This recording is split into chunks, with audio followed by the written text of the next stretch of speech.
Hello बच्चों। अगला topic है primary sectors and tertiary sectors in India. इससे पहले हम प्राइमरी सेक्टर और सेकेंडरी सेक्टर और टर्सरी सेक्टर के बारे में पढ़ चुके हैं। आज का टॉपिक है कि इंडिया में किस तरीके से प्राइमरी सेक्टर, सेकेंडरी सेक्टर और टर्सरी सेक्टर किस तरीके से वर्किंग कर रहे हैं, इसके बारे में देखेंगे। तो आइए शुरू करते हैं। देखिए, अगर जीडीपी की बात करें, जीडीपी में क्या होता है? Gross domestic product.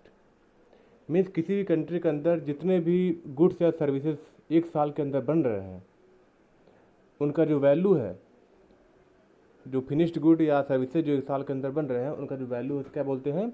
जीडीपी बोलते हैं। तो इंडिया में अगर जीडीपी की बात करें, प्राइमरी सेक्टर, सेकेंडरी सेक्टर और टर्सरी सेक्टर की, तो देखेंगे आप 1973 में, 1973-74 में जीडीपी नियरली 6 लाख या 7 लाख करोड़ के आसपास था। 7 लाख करोड़ के आसपास था, जो अभी 2013-14 के टाइम लगभग 55 लाख करोड़ से भी ज़्यादा हो चुका है। मीन्स बहुत कई गुना ज़्यादा जीडीपी में इंक्रीमेंट हुआ है। नियरली 9 टाइम्स जीडीपी में इंक्रीमेंट हुआ है। तो हम यहाँ से क्या देख रहे हैं? यहाँ हम देख रहे हैं कि जो प्राइमरी सेक्टर का जो जीडीपी है वो ब्लू कलर से दिखाया गया है, और सेकेंडरी सेक्टर का जो जीडीपी है ये रेड कलर से दिखाया गया है, और ग्रीनिश कलर का आपको दिखाया गया है टर्सरी सेक्टर का।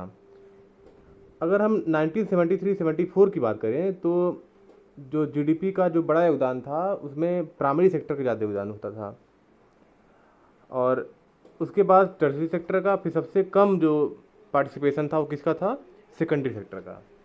अगर अभी प्रेजेंट सिनेरियो की बात करें, 2013-14 की बात करें, तो जीडीपी में कंट्रीब्यूशन को देखा जाए तो अ, सबसे ज़्यादा जो कंट्रीब्यूशन है वो है टर्सरी सेक्टर का, उसके बाद सेकेंडरी सेक्टर का, और सबसे कम जो जीडीपी में कंट्रीब्यूशन है वो किसका है?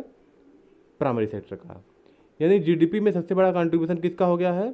सेकेंडरी सेक्टर का। तो अभी क्वेश्चन अराइज होता है, why tertiary sector becoming so important in India? Tertiary sector India में इतना इम्पॉर्टेंट क्यों है? कैसे होते जा रहा है? टर्सरी सेक्टर में जीडीपी में इतना योगदान कैसे कर रहा है? तो इसके लिए 4 फैक्टर्स हैं, यहाँ पे दिए गए हैं। पहला फैक्टर है कि in any country hospital, educational institution, post office, police, court, local administrations, defence, bank, transport etcetera are basic services. किसी भी कंट्री में hospital, education institute, post office, police station, ये सब क्या होते हैं? ये सब आपके बेसिक सर्विसेज होते हैं। और इंडिया क्या है? डेवलपिंग कंट्री है। तो डेवलपिंग कंट्री में गवर्नमेंट की रिस्पॉन्सिबिलिटी होती है कि इन बेसिक सर्विसेज के ऊपर ध्यान दें।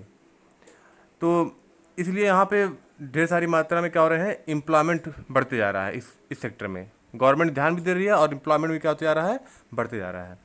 As more and more people are being employed to provide basic services to the people, the share of tertiary sector is in GDP increasing.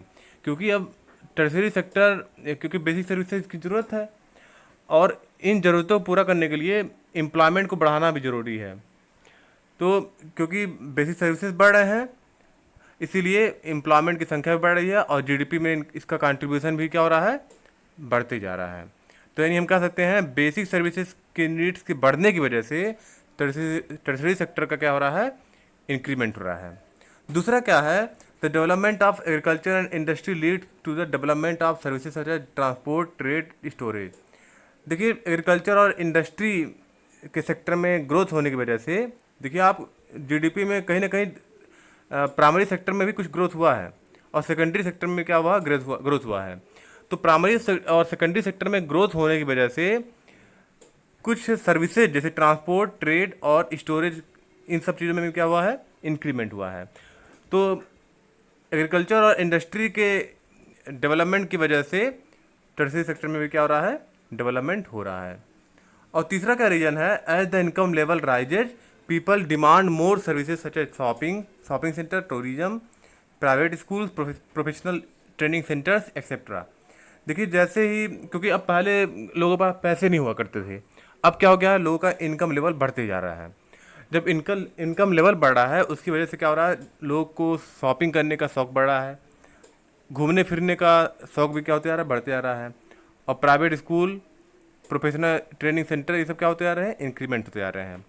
तो ये सभी रीजन है कि जीडीपी में टर्सरी सेक्टर का कंट्रीब्यूशन क्या हो रहा है, इंक्रीज कर रहा है, क्योंकि लोग पास पैसा एक्स्ट्रा हो रहा है। अब कई तरह की सर्विसेज, नई नई सर्विसेज आ रही हैं। उसका फोर्थ देखते हैं क्या रीजन है इसका।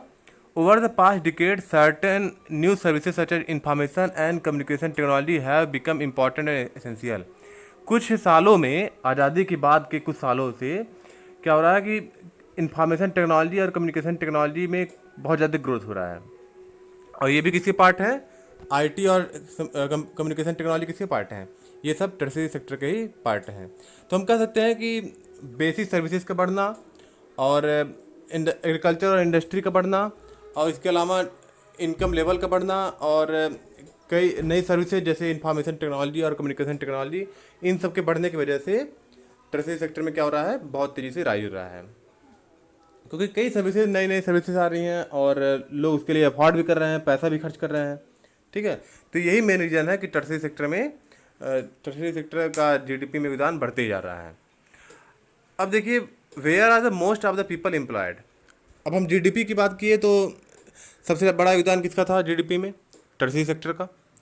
अब हम बात करें एम्प्लॉयमेंट के क्षेत्र में, अगर बात करें तो किस सेक्टर का बड़ा योगदान है, प्राइमरी सेक्टर के, सेकेंडरी सेक्टर या टर्सरी सेक्टर, किस सेक्टर का बड़ा योगदान है। तो देखिए, अगर ग्राफ को देखा जाए तो 1973-74 में देखिए, जीडीपी की बात करें तो एग्रीकल्चर का जो प्राइमरी सेक्टर का था योगदान 40% था और सेकेंडरी सेक्टर का कंट्रीब्यूशन 12% के आसपास है और 58% के आसपास जो कंट्रीब्यूशन है 12%। अगर 73-74 की बात करें तो एग्रीकल्चर की बात करें तो इसमें नियर अबाउट 40% जीडीपी का शेयर था और सेकेंडरी सेक्टर का जो जीडीपी में जो शेयर था वो 12% के आसपास था और टर्सरी सेक्टर का जो जीडीपी में योगदान था वो 48% के आसपास था। वहीं अगर एम्प्लॉयमेंट की बात करें तो 1977-78 उसी के आसपास का समय है, उसमें 71 जो प्राइमरी सेक्टर में जो एम्प्लॉयड लोग थे वो 71% थे और सेकेंडरी सेक्टर में एम्प्लॉयड लोग जो थे वो 11% थे। वही टर्सरी सेक्टर में कितने परसेंट लोग एम्प्लॉयड थे, 18%। अगर हम 2013 और 14 की बात करें जीडीपी के मामले में, तो अगर जीडीपी में देखा जाए तो एग्रीकल्चर का योगदान केवल 12% है और 20% के आसपास कंट्रीब्यूशन सेकेंडरी सेक्टर का है, यानी इंडस्ट्री वाले सेक्टर का है और बहुत ज़्यादा परसेंटेज यानी लगभग 70% के आसपास, यानी 68 या 70% के आसपास टर्सरी सेक्टर का योगदान है जीडीपी में। वहीं अगर एम्प्लॉयमेंट की बात करें तो टर्सरी सेक्टर 68% जीडीपी में कंट्रीब्यूशन कर रहा है, लेकिन अगर हम एम्प्लॉयमेंट की बात करें तो 31% ही कंट्रीब्यूशन कर रहा है, जबकि एग्रीकल्चर क्या कर रहा है, 12% ही जीडीपी में कंट्रीब्यूट कर रहा है, लेकिन इसमें एम्प्लॉयमेंट कितना है, लगभग 44% और पुराना डाटा देखेंगे तो 49%। तो अभी क्वेश्चन राइज होता है कि भाई जीडीपी में योगदान बहुत बहुत कम कर रहा है लेकिन एम्प्लॉयमेंट में योगदान ज़्यादा कर रहा है। वहीं टर्सरी सेक्टर का देखें तो इसका जीडीपी में बहुत योगदान है लेकिन एम्प्लॉयमेंट में योगदान बहुत कम है। तो इसका क्या रीज़न है, इसका रीज़न है the primary sector employees more than 49% of the population even after more than 60 year of independence. 60 year of independence हो गया लेकिन अभी भी 49%, नियरली हम बोल सकते हैं 50% लोग प्राइमरी सेक्टर में जुड़े हुए हैं। वाइल इन जीडीपी, अगर जीडीपी की बात करें इट कंट्रीब्यूट वेरी लेस। अगर जीडीपी की बात करें तो प्राइमरी सेक्टर बहुत कम योगदान देता है, लेकिन अगर एम्प्लॉयमेंट की बात करते हैं तो 49% यानी 50% के आसपास लगभग एम्प्लॉयमेंट दे रहा है। तो ऐसा क्या रीज़न है कि जीडीपी में योगदान बहुत कम है और एम्प्लॉयमेंट में योगदान बहुत ज़्यादा है, तो क्या रीज़न है। तो factor responsible for it is disguised or underemployment. इसके लिए जो रीज़न है वो ये है कि एग्रीकल्चर में यानी प्राइमरी सेक्टर में अधिकतर लोग डिसगस्ट एम्प्लॉयमेंट में हैं या अंडर एम्प्लॉयमेंट में हैं। तो इसका मेन रीज़न क्या हुआ, प्राइमरी सेक्टर में जीडीपी में योगदान बहुत कम दे रहा है जबकि एम्प्लॉयमेंट में बहुत ज़्यादा दे रहा है। तो अगर एम्प्लॉयमेंट में ज़्यादा दे रहा है तो जीडीपी में भी ज़्यादा देना चाहिए ना।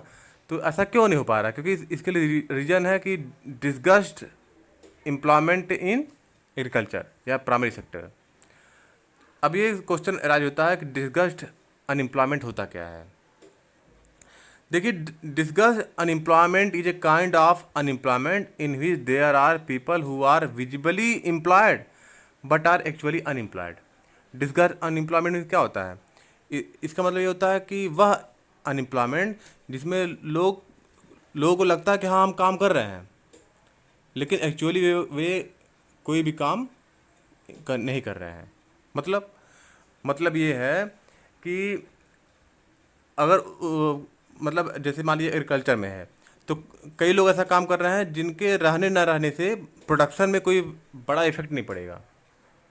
जैसे मान लीजिए अगर 10 लोग काम कर रहे हैं, अगर 5 या 6 लोग को बाहर कर दिया जाए तब भी जितना प्रोडक्शन जो पहले था वही प्रोडक्शन बाद में हो रहा है। तो जो लोग हटाए गए वो लोग किस काम में थे? वो लोग डिस्गस्ट अनएम्प्लॉयमेंट वाले काम में थे। This situation is also known as hidden unemployment. इस सिचुएशन क्या बोलते हैं? हिडन अनएम्प्लॉयमेंट भी बोलते हैं, छिपा हुआ अनएम्प्लॉयमेंट। क्योंकि लोगों को लगता है कि हम काम कर रहे हैं, लेकिन उनके रहने या ना रहने से कोई फर्क नहीं पड़ने वाला है। In such a situation more people are engage in a work then required. इस सिचुएशन में क्या होता है कि जितने लोग की आवश्यकता है उससे अधिक लोग काम कर रहे हैं। तो चलिए एक एग्जाम्पल लेते हैं। जैसे एक फार्मर है लक्ष्मी, यहाँ पे आपका एनसीईआरटी में दिया हुआ है, एनसीईआरटी जो आपकी बुक है एवरग्रीन, उसमें दिया हुआ है कि एक फार्मर है लक्ष्मी, उसके पास 2 हेक्टेयर ज़मीन है। लक्ष्मी के पास 2 हेक्टेयर ज़मीन है और उसके घर में 5 मेंबर्स हैं, 5 फैमिली मेंबर्स हैं जो काम करते हैं खेत में। तो 5 पीपल खेत में काम कर रहे हैं। तो उसके बाद एक आदमी आता है, एक फार्मर, एक लैंडलॉर्ड आता है, सुखाराम आता है। वो क्या करता है कि 2 लोग को कहता है कि चलो हमारे यहाँ काम करो। अब कितने लोग बचे? आपके बचे 3 लोग। अब 3 लोग काम कर रहे हैं। अब देखिए 2 हेक्टेयर ज़मीन है, तो चाहे 5 लोग काम कर रहे थे तभी कुछ प्रोडक्शन हो रहा था, और 3 लोग काम कर रहे हैं तभी क्या हो रहा है? उतना ही प्रोडक्शन हो रहा है। 5 लोग काम कर रहे थे तभी कुछ प्रोडक्शन हो रहा था, 3 लोग काम कर रहे हैं तभी क्या है? उतना ही प्रोडक्शन हो रहा है। यानी 2 लोग क्या थे? इसमें डिस्गस्ट अनएम्प्लॉयमेंट में काम कर रहे थे। तो मीन्स क्या समझे आप? मीन्स ये समझे कि डिस्गस्ट अनएम्प्लॉयमेंट मीन्स ये होता है कि ऐसे लोग जो काम तो कर रहे हैं लेकिन उनको अगर हटा भी दिया जाए तो काम में कोई यानी प्रोडक्शन में कोई भी फर्क ना पड़े। इंडिया में मैक्सिमम जो एग्रीकल्चर से जुड़े हुए लोग ये डिस्गस्ट अनएम्प्लॉयमेंट में से जुड़े हुए हैं। इसीलिए आप देख सकते हैं कि प्राइमरी सेक्टर का एम्प्लॉयमेंट में बहुत बड़ा योगदान है, वहीं जीडीपी में बहुत कम कंट्रीब्यूशन है। तो देखिए